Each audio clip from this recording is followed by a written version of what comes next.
حضرت انس بن مالک رضی اللہ عنہ سے روایت ہے، صحیح مسلم کی روایت ہے، وہ راوی ہیں،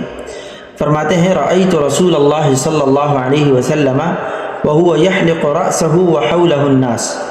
فما يريدون ان تقع شعرة الا في يد رجل۔ فرماتے ہیں میں نے خود رسول اللہ صلی اللہ علیہ وسلم کو سر مبارک منڈواتے ہوئے دیکھا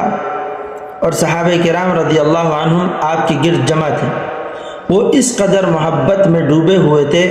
کہ کوئی بھی یہ برداشت نہیں کر سکتا تھا کہ نبی آخر الزمان صلی اللہ علیہ وسلم کا کوئی بھی بال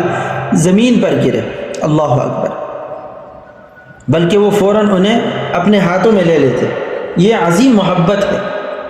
یہ ان مبارک بالوں کی عظمت اور ان سے حصول برکت کے لیے ہی ہوتا تھا، اور حضرات صحابہ کرام رضوان اللہ علیہم اجمعین دن رات ان برکات کا مشاہدہ کرتے رہتے تھے صلی اللہ علیہ وسلم۔